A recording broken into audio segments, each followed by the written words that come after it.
तर गोपीचंद पडळकर यांनी सुद्धा शरद पवारांवर टीका केलेली आहे। 100 शकुनी मेल्यानंतर एक शरद पवार जन्मले असा घणाघात त्यांनी केलाय। भाजप आमदार पडळकरांनी शरद पवारांवर ही टीका केली आहे।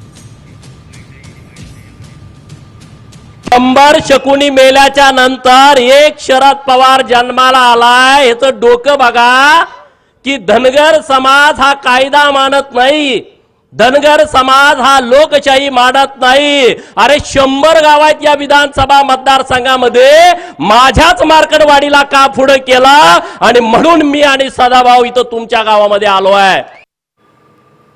तर गोपीचंद पडळकर यांनी सुद्धा शरद पवारांवर टीका केलेली आहे। 100 शकुनी मेल्यानंतर एक शरद पवार जन्मले असा घणाघात त्यांनी केलाय। भाजप आमदार पडळकरांनी शरद पवारांवर ही टीका केली आहे।